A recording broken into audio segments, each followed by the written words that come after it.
आइए हम प्रभु के वचन में जाएंगे और हम पढ़ेंगे मरकुस उसका 9 अध्याय। एक बहुत जाना माना हिस्सा है। मरकुस 4 अध्याय 1 से 9 एक बहुत Let us, जाना माना दृष्टांत है।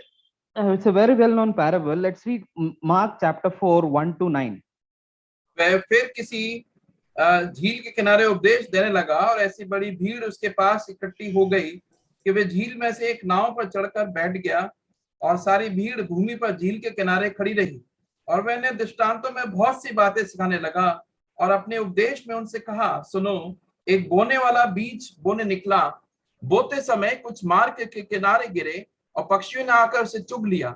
कुछ पथरीली भूमि पर गिरा जहां उसको बहुत मिट्टी ना मिली और गहरी मिट्टी ना मिलने के कारण जल उगाया, और जब सूर्य निकला तो जल गया और जड़ ना पकड़ने के कारण सूख गया।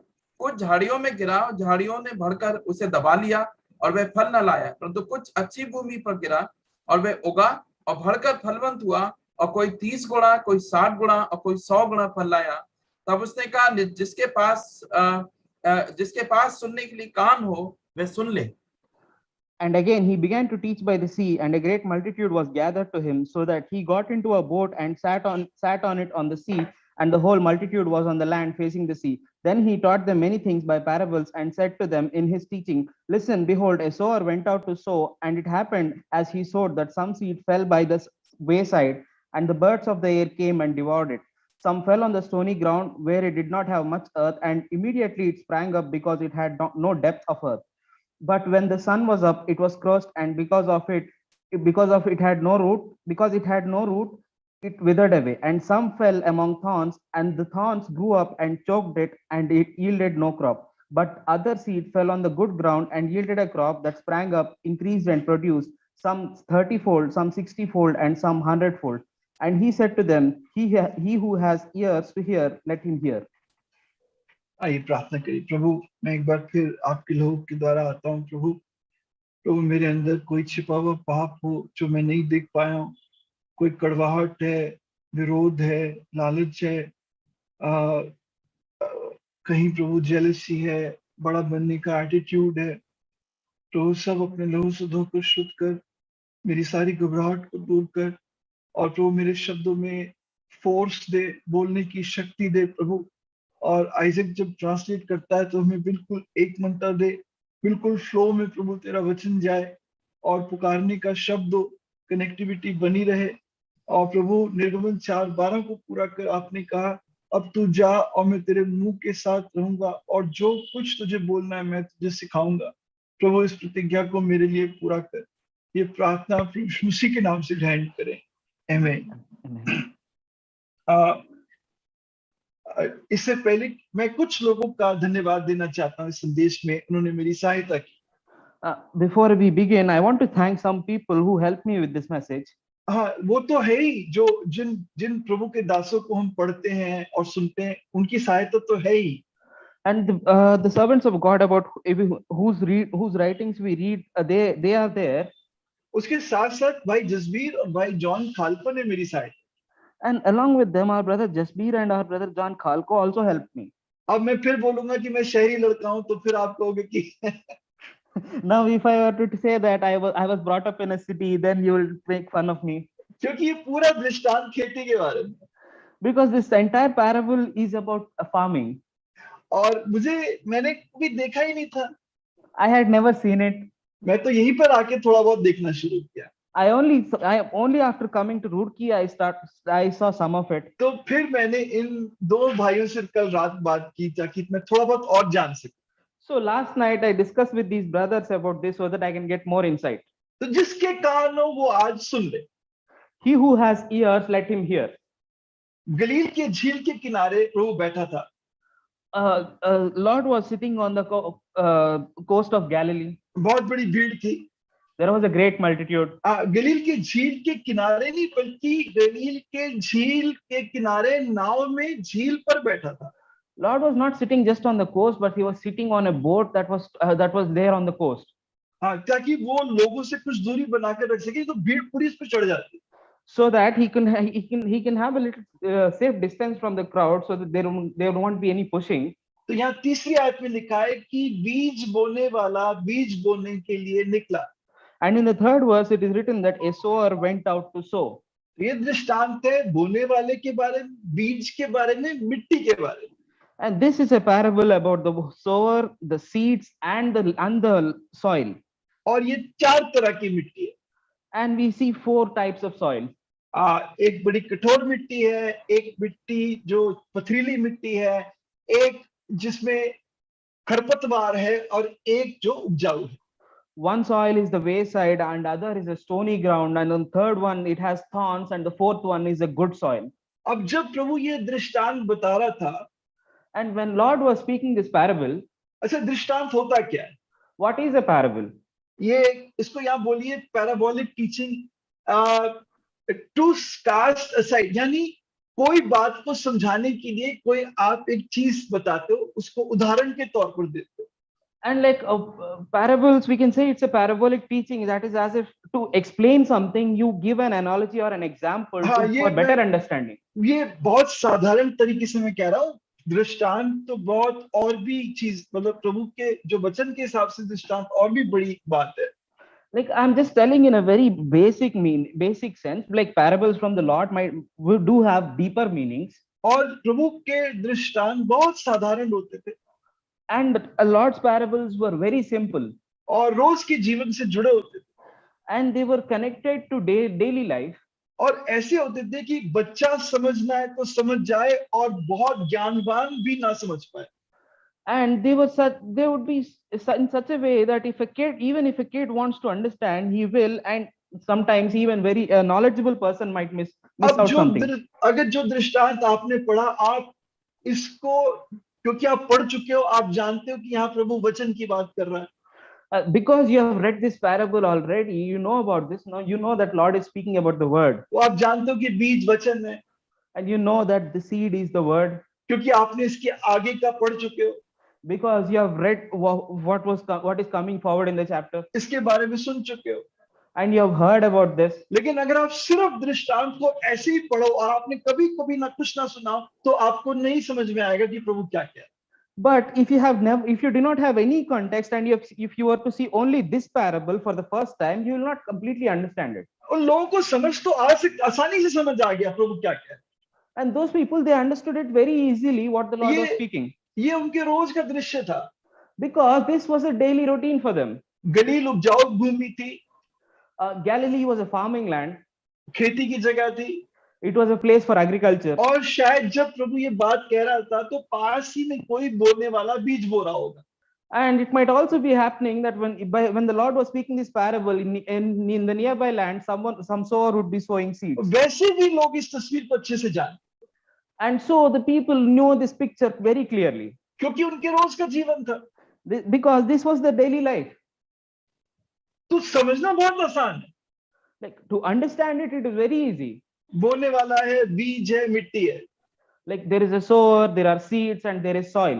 हाँ, एक कठोर मिट्टी है, एक जो है पथरीली मिट्टी है, एक कांटों वाली मिट्टी है और एक उपजाऊ मिट्टी है। And we have a wayside, we have a stony ground, we have soil with thorns, and we have a good soil. वो रोज इसका अनुभव करते थे। And they would experience it every day. पर वो क्या कहना चाह रहा था वो नहीं समझ पाए। But what the Lord was intending to say, they couldn't get it. और वो प्रभु ने उनको समझाया जो समझना चाहते थे। And the Lord explained it to those who wanted to understand it. उसके चेले समझना चाहते थे, उन्हें समझाया। His disciples wanted to know the meaning, and he made them understand. तो उनके खेत कैसे होते थे? आइए हम इस तस्वीर को थोड़ा सा देखें। Like how would their fields be? Let's have a picture of it. उनके खेत के चारों तरफ बाड़ा नहीं होता था, पगडंडियां होती थी। Their fields would not have borders, but they would have fence. Wouldn't have a fence. They wouldn't have a fence, but they would have just borders on it. और वो पगडंडियां थी, pathways थे। There were pathways only. करीब 3 feet के होते थे। They had to be around 3 feet. और जिसपे ये लोग चल के जाते थे, खेत से खेत, एक जगह से दूसरी जगह, एक गांव से दूसरे गांव, इन पगडंडियों के द्वारा पार कर लिया करते थे। And they would walk on these from one field to another field, and they would cross between villages on these paths. अब ये बोने का तरीका क्या था? And what was the technique for the sowing? ये बोने का तरीका को बोलते थे ब्रॉडकास्टिंग, यानी प्रसारण करना. And like this technique was called broadcasting. जैसे हम लोग बोलते हैं ना radio broadcast, television broadcast, Like we say, like प्रसारण कर. when we talk about like we talk about radio broadcasting or television broadcasting, तो ये एक थैले में बीज को लेके साथ चलते थे they would take some seeds in a bag और उसे ऐसे फेंकते जाते थे. Hello hello Isaac, are you there? I think connection भाई का थोड़ा सा freeze हो गया. Isaac?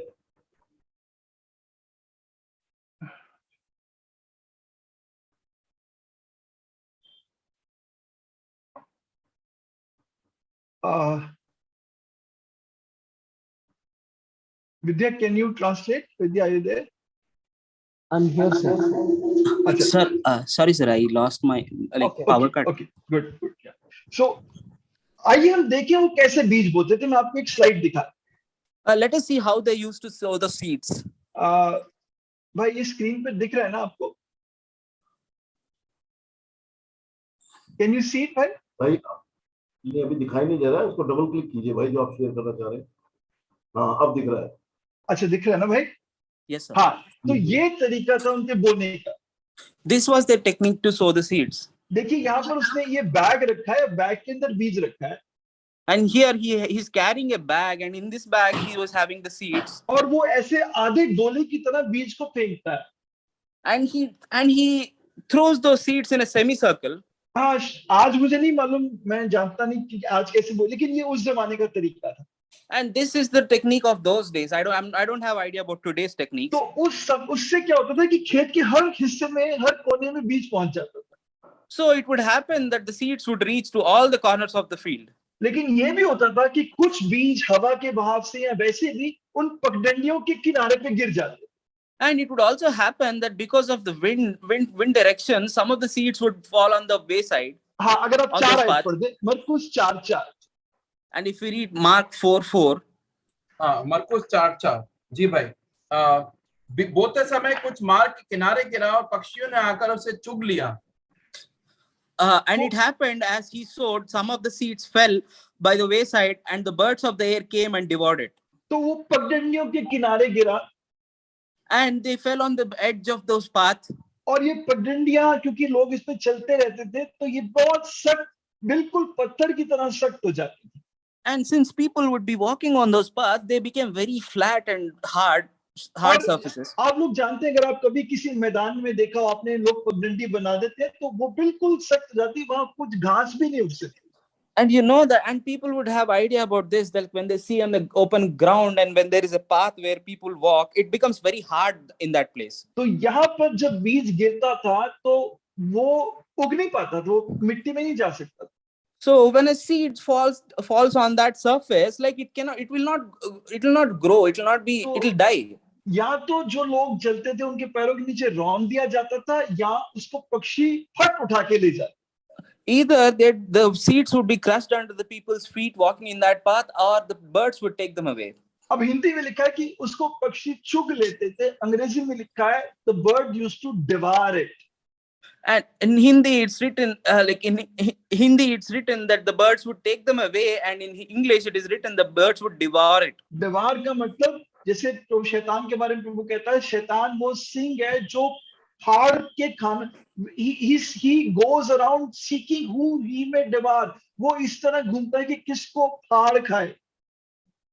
Like Lord says, like devouring means, like Lord says about Satan, that he goes around looking for whom to devour. हाँ, ये इतने एकदम भूखे पक्षी थे, फट लपक के उसको एकदम खींच के ले जाते थे. And they were very hungry birds. They would just jump on and devour those seeds. हाँ, ये मतलब ही, इनको बस अपने से मतलब है, इनको खेती से, बीज से कोई, इनको सब अपने से मतलब. Like they don't have any other motives. They are only focused upon what they want. Like these birds want, they're hungry, they want to eat. अब इस स्लाइड में देखिए वो 4 जमीन जो दिखा रहे हैं. And like in this slide, let's see about the 4 soils that are spoken of. ये जो पगडंडी के किनारे गिरा वो पथरीली भूमि पे जहां वो उग नहीं पाता, and like one where it fell on the wayside where the seed cannot grow, अब ये पथरीली भूमि है. and the other, sir, if you're sharing something, Is it visible? yes sir, now it's visible. And the second one is the stony ground. हाँ, देखिए पथरीली भूमि का मतलब नहीं कि ऊपर कंकड़ पत्थर पड़े, And like stony ground doesn't mean that there are all stones on it, क्योंकि जब वो जोतेंगे, जब वो खेत को तैयार करेंगे तो वो पत्थर कंकड़ सब हटा देते थे. because when they prepare the field, they take off all those stones from it. असल में क्या होता था कि जब वो फावड़ा चलता था तो वो सिर्फ 8-10 इंच तक ही जा पाता था. And what happens is that when that plough plow would go, but when the plow was being used, it could only go like 8 to 10 inches deeper into the soil. लेकिन उसके नीचे एक चट्टानी हिस्सा होता था, माफ कीजिए, उसके नीचे एक चट्टानी हिस्सा होता था जो करीब 1 फुट नीचे होता था. And the stony ground would be below that, around 1 feet. It starts from 1 feet in depth. हाँ, वहां उस इलाके में लाइमस्टोन यानी इसको बोलते हैं चूना पत्थर And पत्थर from there, की वो चट्टानें होती थी. and in that region there would be stones of limestone. तो वहां पर वो बाहर ऊपर से तो दिखता है कि मिट्टी है, लेकिन नीचे 1 फीट की गहराई में चूना पत्थर है. And from the outside it will just appear like a soil, but from the depth after 1 feet it will all be limestone. तो पेड़ की पौधे की जड़ें नीचे नहीं जा पाती. So the roots of the plant could not go deep. और तीसरी भूमि जो यहाँ पर दिखाई है, यानी उसके अंदर कांटे और ऊंट Katare. And on the third soil there are all the thorns. अब वो छोड़ते थोड़ी थे, वो उसको पूरी तरह काट डालते थे, जो दिखता था काट देते. They wouldn't leave anything. Whatever would come in their way, they would cut them off. लेकिन जो खरपतवार होती है, जो वीड्स होते हैं, उनकी जड़ें बहुत गहरी होती है और वो बीज नीचे छिपा हुआ रह जाता है. And the weeds, their roots go very deep, and they stay in the very depth. और जब फसल उगती है तो साथ उगने लग जाती है. And when the seeds would sprout, they would sprout well. और चौथी भूमि उपजाऊ भूमि थी जो 30-60-100 गुना फल लाई. And it is the fourth soil that got 60-fold, 30-fold, 60-fold, and 100-fold. तो यहाँ पर हमने इन 4 भूमियों की तस्वीर देखी. Here we have seen the picture of these 4 soils. और प्रभु कहता है कि ये बीज जो है परमेश्वर का वचन है. लूका 8:11 में प्रभु ने कहा बीज परमेश्वर का वचन है. And in Luke 8:11, Lord says that this seed is the word of God. और ये बीज जो है जमीन मिट्टी पे यानी इंसान के दिल पे बोया जा रहा है. And this seed is being sown on soil of the human heart. बोने वाला वही है, बीज वही है, बस मिट्टी बदलती जा रही है.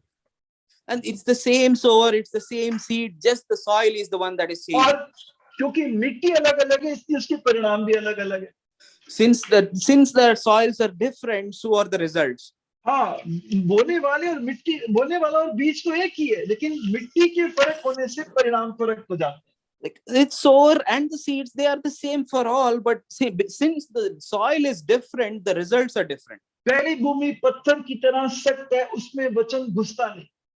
And the first soil is very hard, and the seed could not go in. एक ऐसा दिल जो पत्थर की तरह सख्त है, जिसमें पाप की कोई टालता नहीं. And like a heart that is so hard, like it is so hard that has no guilt of sin. हाँ, ये चारों भूमियां आज इस मीटिंग में बैठी हैं. And all 4 these soils are sitting in this meeting today. और पहली भूमि वो है जिसके अंदर पाप के लिए उनके मन में कोई पाप करते हुए कोई फर्क नहीं पड़ता. And the first soil is the one those people for whom sinning doesn't matter much. प्रभु के प्यार की पुकार मानो बहरे कानों पे पड़ रही है. It's like the call of love of Christ is putting in front of the deaf people. और एक बार मुझे इस बात का अनुभव हुआ. दिल्ली में काफी साल पहले हम भारी मनादी कर रहे थे जब कर सकते थे. And I experienced it many years ago in Delhi when we had a big meeting. We were preaching on the road. We were preaching on the road. हाँ, उन दिनों में कर सकते थे, We could do it in those days. कोई विरोध नहीं हुआ. Like no one was offended. लेकिन जो भी पास से जा रहा था, किसी को उस संदेश का कोई फर्क नहीं पड़ रहा. But whoever was passing by, they couldn't care at all about what they were hearing. उनको वो ध्यान ही नहीं दे. Like they were not even paying attention. और दूसरे पाप उनके मन में आते जाते परमेश्वर के वचन को रौंदते चले जाते. And the second ones are like the no. नहीं, मैं ये कह रहा हूं कि ये वो लोग हैं जिनके अंदर पाप, उस पगडंडी पे लोग चलते हैं ना, तो उस पे पाप उनके मन में आते जाते परमेश्वर के वचन को रौंद देते हैं. And like in those people's heart, like the people walk on that path, crushing those seeds, like that is how they would treat the word of God. हाँ, मेरे ख्याल इब्रानियों 10 में लिखा है, आप ये जानो उनका न्याय कितना बड़ा होगा जिन्होंने परमेश्वर के अनुग्रह को अपने पैरों तले रौंद दिया. And maybe I believe it's written in Hebrews that like understand how great the judgment will be of those who have crushed the word of God. अब यहाँ पर शैतान और दूसरा लिखा है, पढ़िए मरकुस 4:15. Let's read Mark 4:15. मरकुस 4:15. जी भाई, जो मार्ग के किनारे के हैं जहां वचन बोया जाता है, ये वे हैं कि जब उन्होंने सुना तो शैतान तुरंत आकर वचन को जो उनमें बोया गया था उठा ले जाता है. शैतान तुरंत आकर ले जाता है. Satan comes immediately and takes them away. एक मिनट भी नहीं रहने देता. Like he wouldn't let even for 1 minute. अरे क्या मुश्किल है, जब जमीन इतनी सख्त है, बीज अंदर जा ही नहीं सकता, तो तू इतनी जल्दी क्यों कर रहा है? Like what is the hurry? Like when the surface is so hard, like why are you in a hurry to take it away? क्योंकि उस शैतान को एक बात का डर है. Because the Satan fears about one thing. Luka 8:12.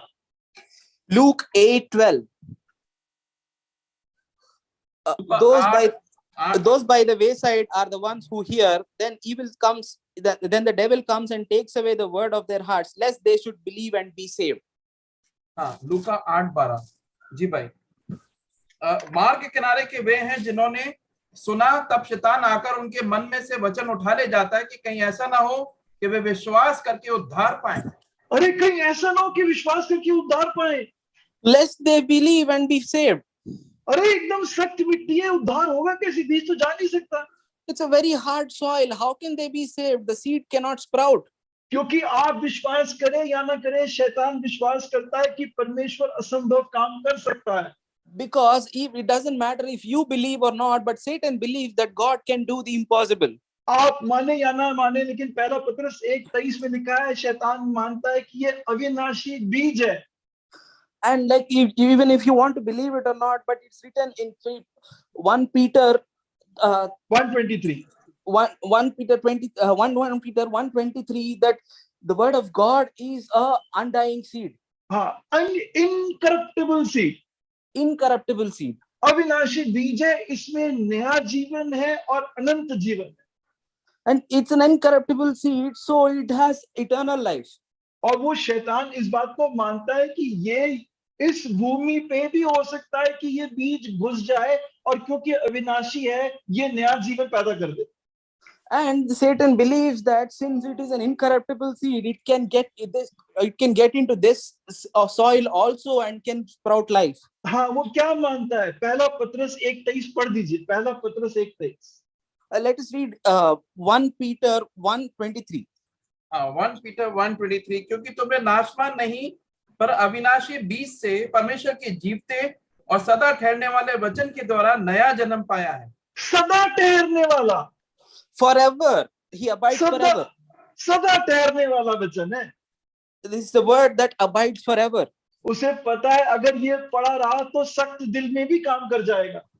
He knows this, that if it lies there, it can even work on the hearts. वो जानता है, प्रभु ने एजिकियल में कहा है, मैं तुम्हारे पत्थर के दिल को लेके तुम्हें मांस का दिल दूंगा. He knows that Lord said in Ezekiel that I will take away the heart of stone from you and give you a heart of flesh. शैतान से भी कई गलतियां हो चुकी हैं. Like even Satan has committed many mistakes. उसने देखा है कि कई बार जरा सी चूक से पत्थर के दिल में काम हो गया है। Many times he just missed by a mark, and he saw the work being done in a stony heart. अब कहीं ऐसा ना हो कि विश्वास करके उद्धार पा जाए। Unless they may believe and be saved. यहाँ पर कई बैठे हैं There are many sitting here, जिन्हें लगता था ये कभी नहीं बदल सकता, लेकिन बदल गए। like about whom we used to people used to think that they can never change, but they have changed. मेरे कॉलेज में मेरे बारे में सोचते थे ये नहीं बदल सकता, प्रभु ने मुझे बदल दिया। Like people in my college used to think that I would never change, but Lord changed my life.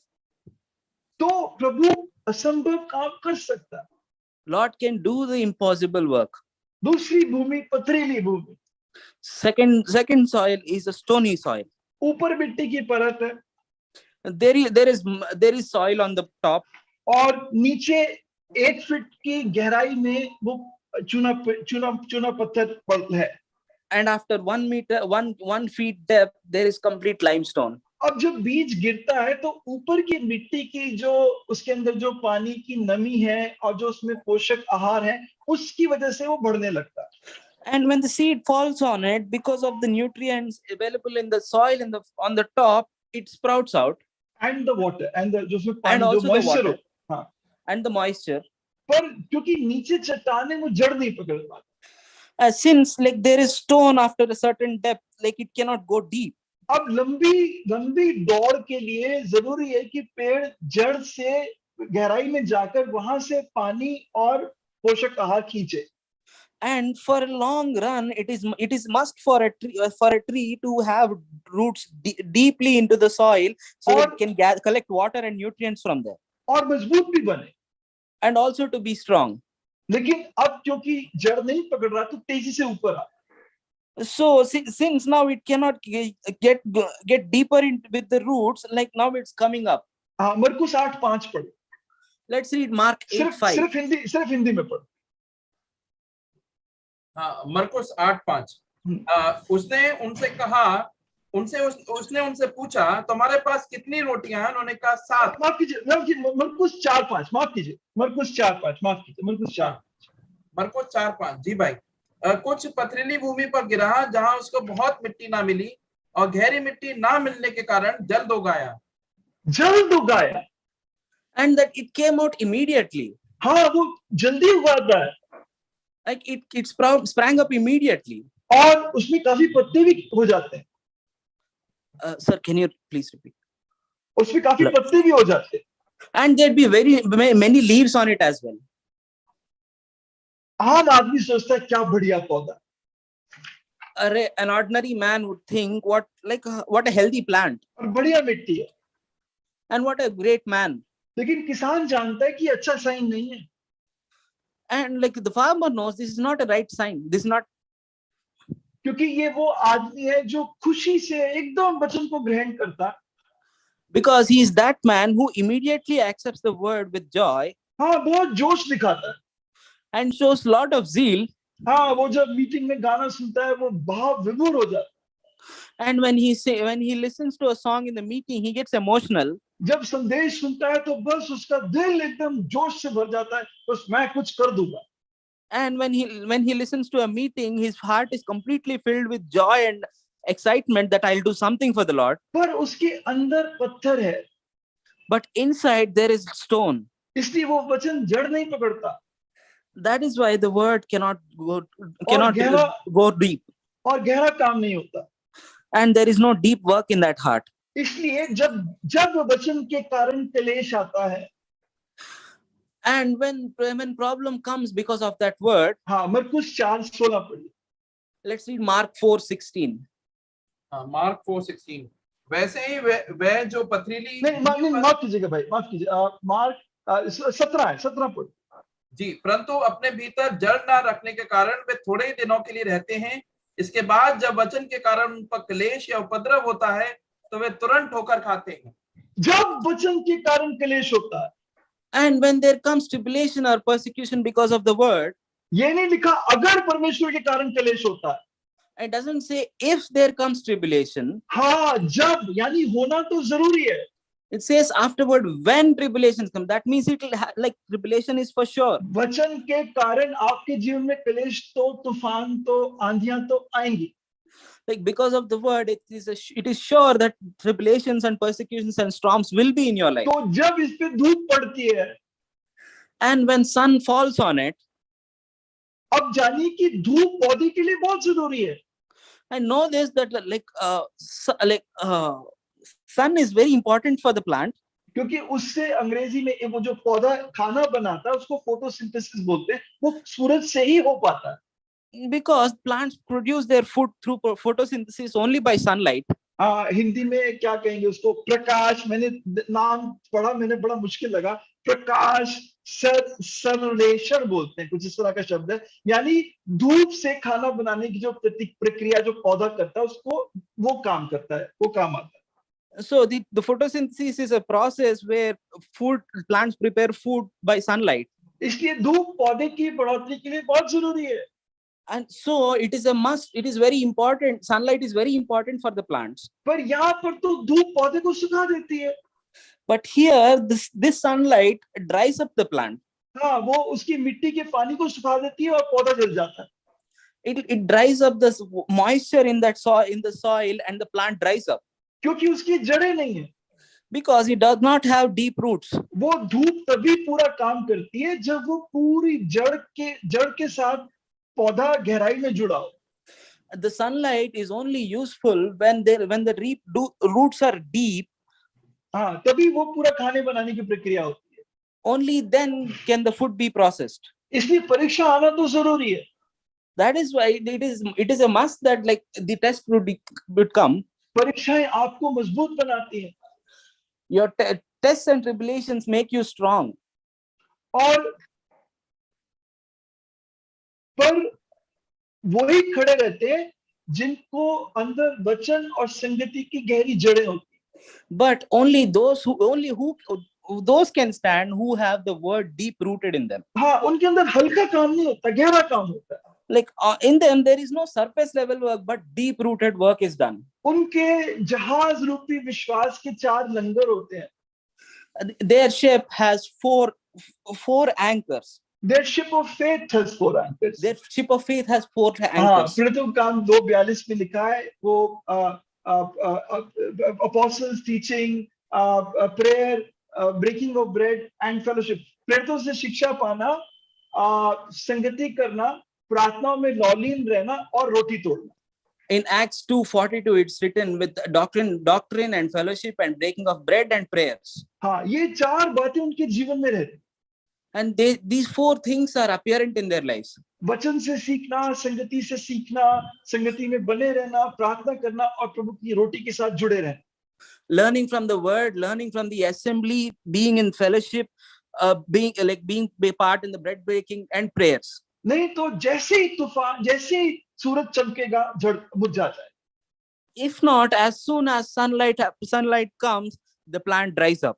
जैसे ही कीमत चुकाने की बात आती है, वो गायब हो जाते हैं. As soon as the topic of paying the price comes, they vanish. ये बिल्कुल वैसा ही है जो घर रेत पे बना है, उसकी कोई जड़ नहीं है, उसकी नींव नहीं है. जैसे ही तूफान आंधी आते हैं, वो गिर जाता है.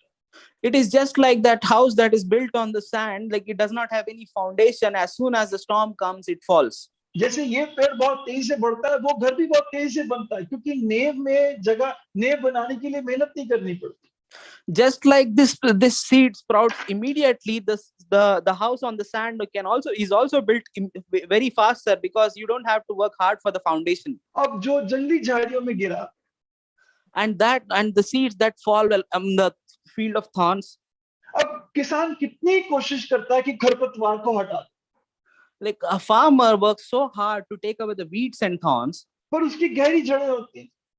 but they have deep roots. और उसकी जड़ें या उसके जो बीज हैं वो छुपे रह जाते हैं.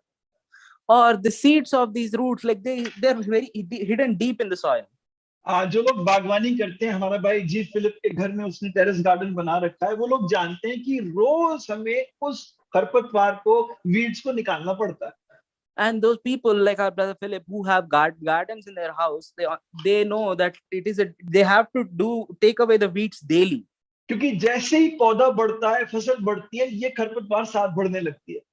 Because as soon as the seed sprouts, like parallelly, these weeds also start growing, हाँ, जंगली पौधे बढ़ने लगते हैं, and the wild thorns also start growing. और जो पानी खाद फसल को दिया जा रहा है वो ये खींचने लगते हैं। And all the food and water that is being supplied to the seed, these also take part in और it. उसकी सूरज की रोशनी को भी काट डालते हैं, And they also cut down the sunlight that the plant is to receive. और ये फसल से ज्यादा तेज उगते हैं, And they grow much faster than the soil, than the क्योंकि seed. हमारी भूमि पे पाप का श्राप है। Because our soil has a curse of sin. प्रभु ने कहा वो ऊंट Katare उगाएगी, And the Lord said that like this soil will grow thorns. पाप के कारण ये जंगली पौधे उगने लगे, Because of this sin, these thorns and weeds started to grow. और जब ऐसा पौधा उगता है तो उगता तो है, And when such a wheat plant grows, it grows, पर फल नहीं लाता। but it does not give any fruit. प्रभु कहता है, आगे आप पढ़ दें, मरकुस 8:18 पढ़े। Let's see Mark 4:18 नहीं माफ कीजिए, जो झाड़ियों में बोए गए ये वे हैं जिन्होंने वचन सुना और 19 संसार की चिंता और धन का धोखा और अन्य वस्तुओं का लोभ उनमें समाकर वचन को दबा देता है और वह निष्फल रह जाता है। हाँ, चिंताएं, धन का धोखा, दूसरी चीजों की लालसा, ये सब जंगली झाड़ियां हैं। The worries, the deceitfulness of riches and the desires, these are all the thorns in our lives. सुख विलास की लालसाएं, And these are all the desires of the world. ये उस पेड़ के बढ़ने को रोक देते, And they stop the growth of that plant. अब मरकुस 8:19 पे ध्यान से पढ़ी हुआ लिखा है, वो निष्फल रह जाता है। And in Mark 4:19, it's written that it becomes unfruitful. हाँ, अंग्रेजी में लिखा है becomes unfruitful, वो निष्फल हो जाता है। And in English, it is written that it becomes unfruitful. लूका 8:14 में लिखा है कि वो उसमें फल नहीं पकता, it doesn't bring fruit to maturity. फल पकता तो है, लेकिन उसके अंदर फल परिपक्व नहीं होता। And in Luke 14, it says that it brings no fruit to maturity. It has fruit, but it doesn't grow. फल लाने की क्षमता तो है, it has the ability to bring forth fruits. बीज उगता है, The seed sprouts up. उसमें नया जीवन है, It has new life. उसमें जड़ भी है, मुरझाता नहीं है। Hello Hello. Yeah, can you hear me? Yes, sir. It also has deep roots. मुरझाता नहीं है, It doesn't dry up. जीवन तो है पर फल नहीं है। There is life, but there are no fruits. ये एक विश्वासी को दिखाता है, This shows us a believer जिसमें जीवन तो है, who has life, पर उसके जीवन में जंगली झाड़ियां भी हैं। but in his life there are thorns and weeds as well. उसने अपने आप को इन बातों से घेर रखा है, And he has surrounded himself with these things. इसलिए वो फल नहीं लाता। And for this reason, he cannot bear fruit. और फल लाना एक पेड़ का मेन काम है। And bearing a fruit is the main purpose of a plant. यूहन्ना 15 में प्रभु कहता है, तुम फल लाओगे, ये तुम्हारा मेन काम है।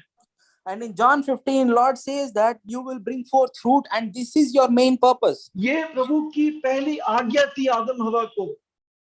And this was the first commandment of the Lord to Eve. हाँ, पढ़िएगा नहीं, उत्पत्ति 28 में लिखा है, फलो फूलो और इस संसार में भर जाओ। And we'll not read, but read later that in Genesis 1:18, in Genesis 1:28 is written that be fruitful, multiply, and fill the earth. प्रभु आपको फलता फूलता देखना चाहता है। Lord wants to see you be fruitful and multiply. प्रभु चाहता है कि आप जीवन जियो, बहुतायत का जीवन जियो। Lord wants that you live a life and live a life of abundance. आप में आत्मा का फल हो, that you may have the fruit of the Spirit. आपके अंदर आनंद हो, शांति हो, प्रेम हो। There may be joy, peace, and love in you. आपने आत्माएं जीतने का हो आपके अंदर। and you have so that you may have the ability to win the spirits for the Lord. जब कोई किसान, कोई दाख की बारी वाला जब अपने खेत को, बारी को देखता है, उसमें दाख लगी हुई है, उसके पेड़ों में फल लगा है, उसकी फसल लहला रही है, कितना खुशी से भर जाता है. And when a farmer sees looks at his vineyard and he sees his vineyard being fruitful, how joyful he must feel. जब उसके जो पेड़ लगाता है, पेड़ में फल बढ़े, कितनी खुशी होती है. And when he plants a tree and it becomes a tree and it bears fruit, how joyful he'd be. जब किसान देखता है फसल लहला रही है, कितनी खुशी होती है. And when a farmer sees his harvest being ripe, how happy he would be. उसकी मेहनत का फल मिल रहा है. That he is getting the fruit of his hard work. उसने इतना जोता, बीज बोया, पानी दिया, खाद दी, देखभाल की, अब उसको फल मिल रहा है. He plowed the field, sowed the seeds, like he watered it, he took care of it, and now fruit is coming out. यशायाह 5:1-4 में एक तस्वीर है, जिसने एक प्रभु की तस्वीर है, जिसने दाख की बारी लगाई. And in Isaiah 4, in Isaiah 5:1-4, there is a picture where the Lord has planted a vineyard. और बहुत मेहनत की, एक-एक कंकड़ पत्थर डाल दिया, उसमें बाड़ा लगाया, सब कुछ किया. He worked very hard. He watered it. He took very good care of it. बहुत अच्छी क्वालिटी की दाख लगाई. And he put finest quality of the seeds. इतनी मेहनत करने के बाद फल की आशा रखी. And after all the hard work, he was expecting a vineyard. और जंगली दाख आई. And there came forth thorns and weeds. हाँ, यशायाह 5:2 पढ़ दीजिए, जल्दी से पढ़ दीजिए. Let's read Isaiah 5:2. उसने उसकी मिट्टी खोदी और उसके पत्थर बीनकर उसमें उत्तम जाति की एक दाखलता लगाई. उसके बीच में उसने एक गुम्मट बनाया और दाखरस के लिए एक कुंड भी खोदा. तब उसने दाख की आशा की, परंतु उसमें निकम्मी दाखें ही लगी. निकम्मी दाख लगी. But it brought forth wild grapes. इतनी मेहनत सारी पानी में गई. All the hard work gone in vain. तो वो क्या कहता है, चारा इतनी क्या कहता है? What does he say afterwards? मेरे दाग की बारी के लिए और क्या करना रह गया है जो मैंने उनके लिए ना किया हो. फिर क्या कारण है, जब मैंने दाग की आशा की तब उसमें निकम्मी दाखें लगी. वो कहता है मैंने और क्या करना रह गया था जो नहीं किया. And he says that what have I not done that I should have done? प्रभु आपसे पूछता है मैं तेरे लिए और क्या करूं जो मैंने नहीं किया. The Lord is asking you today, like, what more shall I do that I have not done for you? मैंने तुझे वचन दिया, संगति दी, सेवकाई दी. I have given you the word, I have given you a fellowship, I have given you the ministry. इतने लोग तेरे लिए प्रार्थना करते हैं. So many people being praying for you. जब भवन के दरवाजे बंद हो, मैंने तेरे लिए दिन रात संगति का प्रबंध कर दिया. When the doors of the assembly were shut, I made arrangements for you for daily morning and evening. पहले एक मंडली के लोग तेरे लिए प्रार्थना करते थे. आज देश भर में और दुनिया के अलग कोनों में लोग तेरे लिए प्रार्थना करते हैं. Earlier, only people from one assembly would pray for you. Today, throughout the country, from all the assemblies and also people from different corners of the world pray for you. तब भी तू फल नहीं लाया. Even then, you did not bear fruit. मैं और तेरे लिए क्या करूं जो मैंने नहीं किया? What more shall I do for you that I have not done for you yet? वो कहता है उसने बाग में एक अंजीर का पेड़ लगा रखा था. उसने अपने मालिक को ऐसे काट डाल, ये फल नहीं लाता, काट डाल. And like master says that like in the garden there was a fig tree. There was a fig tree and like he says it did not bear fruit and he says that cut it off. इतना दुखी हुआ. And he was so sad. Bible में एक उदाहरण है लूत का जो बिल्कुल ऐसा ही आदमी था. There is the example of Lot in Bible is one such example. दूसरा पत्रस 2:8 जल्दी से पढ़ दीजिए. दूसरा पत्रस 2:8. Let's read 2 Peter 2:8. 2 Peter 2:8 जी भाई. अंग्रेजी में भी पढ़िएगा. क्योंकि वे धर्मी उनके बीच में रहते हुए और उनके अधर्म के कामों को देख कर और सुन कर हर दिन अपने सच्चे मन को पीड़ित करता था. And for the righteous man dwelling among them tormented his righteous soul from day to day by seeing and hearing their lawless deeds. केवल ये आयत है जो हमें बताती है कि लूत धर्मी था, उसके काम जरा नहीं दिखाते. And only this verse tells us that he was a righteous man, like his deeds never made him appear so. अगर ये आयत नहीं होती तो हम कभी लूत को धर्मी नहीं मानते। If this verse was not written, we would never have thought that Lot was a righteous man. लेकिन उद्धार तो प्रभु का है, उसने उसको धर्मी ठहराया। But salvation is of the Lord. He made Lot righteous. पर लिखा है कि सदोम के बीच में रहकर उनके कामों को सुनकर देखकर अपने मन को पीड़ित करता था। And it's written that being in Sodom, he would torment his righteous soul day to day, looking at their lawless deeds. हाँ, तो अंग्रेजी में शब्द है torment. And the word in English written is torment. Torment शब्द आता है जब प्रभु ने कहा ना कि वो नरक में उनको टॉर्मेंट किया जाएगा, उनको पीड़ा दी जाएगी। And like this word, as the Lord spoke about this word, when those spirits would be put in hell and would be tormented. यानी वो सदोम में नरक की सी पीड़ा पृथ्वी पर झेलता था। That means he was experiencing hell in Sodom on earth itself. पर उसे धन इतना प्यारा था, उसको न्यायी बना दिया था, उससे इतना प्यार करता था, इतने सारे सुख साधन से उनसे निकल नहीं पाता था। And for him, he had love for his money so much, he was made a judge there. He could not leave all these comforts and riches of the world. देखिए, धन बुरा नहीं है। Money is not bad. धन का लोभ बुरा है। But love for money is bad. Bible में बहुत सारे प्रभु के बड़े दास हैं जो बहुत धनी थे। There are many servants of God who were very rich in Bible. पर वो धन के लिए नहीं जीते थे। But they would not live for money. बड़े औहदे वाले प्रभु के दास हुए, बाइबल में भी हुए, लेकिन वो औहदे के लिए नहीं जीते। There were many honorable people who were servants of God in Bible, but they did not live for that honor. Esther रानी के पास बहुत सुख साधन थे, लेकिन वो प्रभु के लोगों के लिए जीती थी।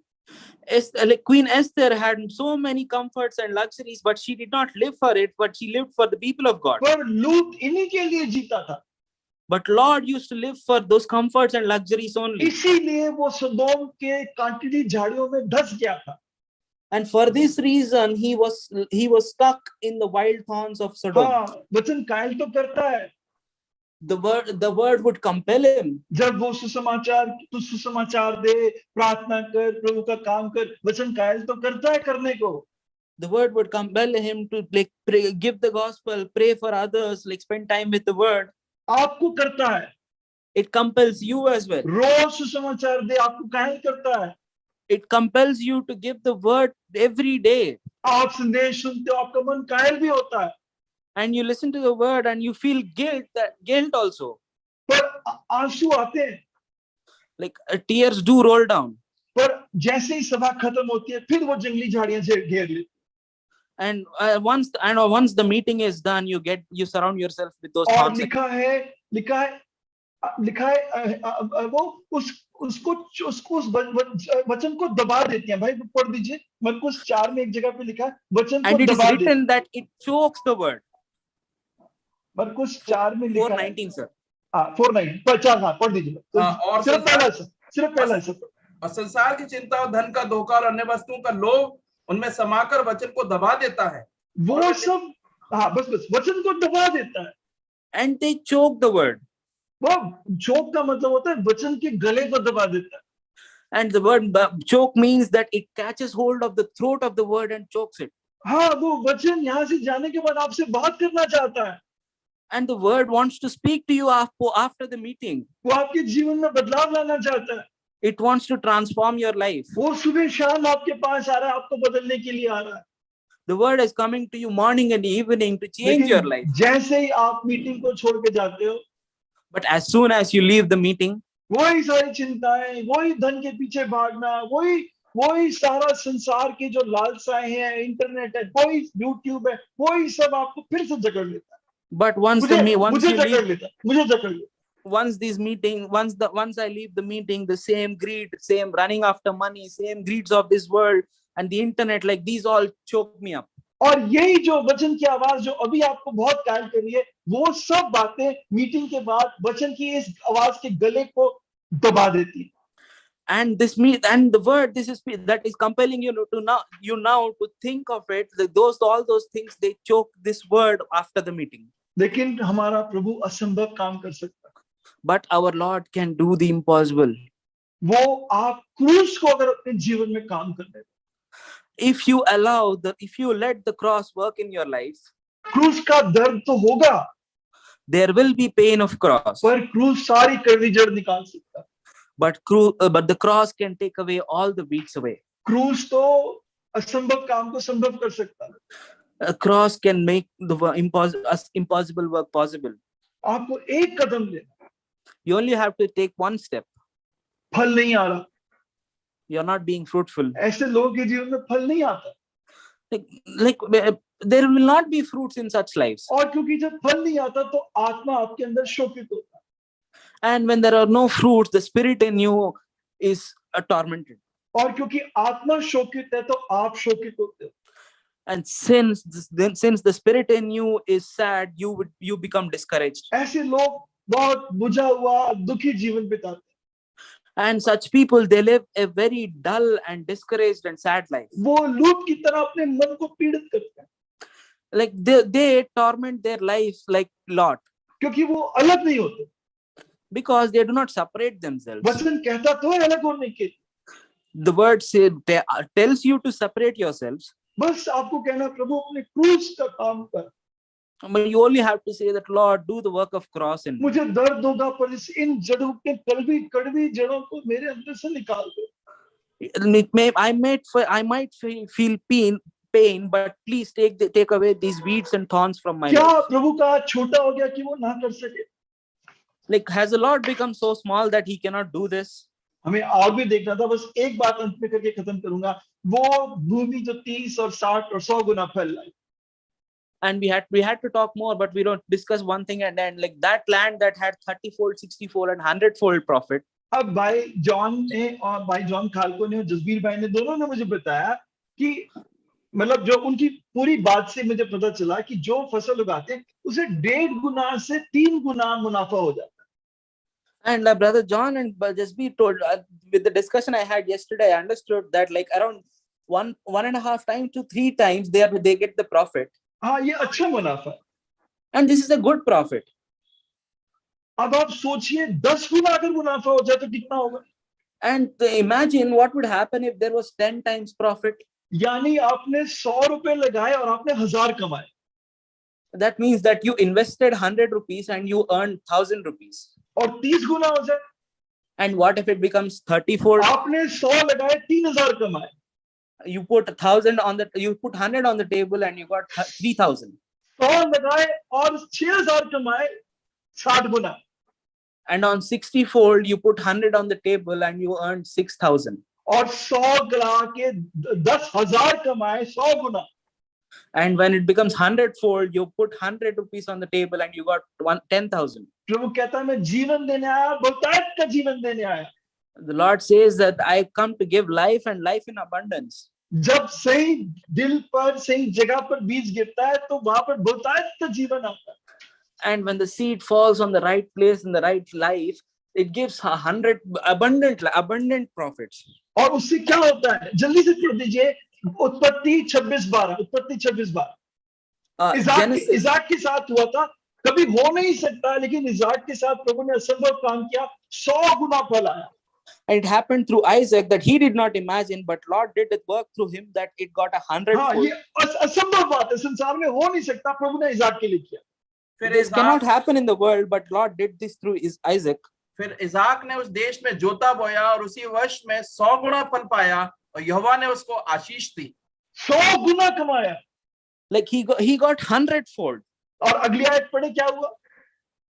Let's read next verse. What happened? और वे बढ़ा और उसकी उन्नति होती चली गई, यहाँ तक कि वह अति महान पुरुष हो गया। अति महान हो गया। He became a very great man. या योग है अति prosperous, बहुत धनी हो गया। And he became a very prosperous and rich man. ऐसे विश्वासी प्रभु में बहुत धनी होते हैं। And such believers of the Lord, they become very prosperous. उनका जीवन बहुत फलवंत होता है। And their lives become very fruitful. और वो प्रभु के लिए बहुत उनको दूसरों के लिए बहुत बड़ी आशीष होती है। And they become blessing to many. लेकिन होता कब है? But when does this happen? बहुत बाइबल के ज्ञान से नहीं, It doesn't happen by a lot of biblical लेकिन knowledge. सिर्फ एक ईमानदार दिल से। But it only happens through an honest heart. लूका 8:15 पढ़ के खत्म करेंगे। लूका 8:15। let's read Luke 8:15. Look 8:15 yes भाई। पर अच्छी भूमि के वे हैं जो वचन मानकर भले और उत्तम मन में संभाले रहते हैं और धीरज से फल लाते हैं। हाँ, अंग्रेजी में पढ़े भाई, अंग्रेजी में ज्यादा अच्छा लिखा है। But the ones that fell on the ground are good ground are those who, having heard the word with a noble and good heart, kept it and bear fruit with patience. हाँ, एक अंग्रेजी अनुवाद में लिखा है honest heart, ईमानदार मन से सुनते हैं। And in one of the translations it's about they listen with honest heart. हाँ, ईमानदार है। They're very honest. अपने पाप को, अपनी जंगली झाड़ियों को, कमजोरियों को मानने के लिए बिल्कुल ईमानदार। They're very honest in accepting their weaknesses, their weeds and thorns in their lives. और उनके अंदर वचन जड़ पकड़ता है। And in their life, the root of word is deep. वो वचन को संभाल कर रखते हैं। They keep the word very carefully in their heart. और लिखा है धीरज के साथ फल लाते हैं। And also written that they bear fruit with patience. अंश अंश करके उसके स्वरूप में बदलते चले जाते हैं। Bit by bit, they start to change into his image. और वो अपने स्वामी को बहुत खुश करते हैं। And they make their master very happy. वो संसार के रूप से धनी हो या ना हो, If in the worldly terms they may be rich or not, लेकिन प्रभु में बहुत फलवंत है। but they have been very fruitful in the Lord. और वो सच में बहुतायत के जीवन का आनंद लेते हैं। And they, in true sense, experience the abundant life. उनके जीवन में समस्याओं की कमी नहीं है। There is no, they don't, it is not that they lack any disappointments. लेकिन उनके जीवन में खुशी की भी कमी नहीं। But in their lives, they don't fall short of any joy. क्या आप ऐसा विश्वासी जीवन चाहते हो? Do you want to live such a believer's life? सिर्फ कहो प्रभु मुझे ईमानदार दो। But just say that, Lord, make me honest. जब वचन सुनो तो वचन को जाने मत दो, उसका गला मत घोटो, उस पे मनन करो। When you listen to a word, do not let it go, do not choke it by its neck, but let it work in you. और वो आपको संभाल कर रखेगा। And the word will keep you. और अंश अंश करके बदलेगा। And will change you bit by bit. आइए प्रार्थना करें। Let us pray.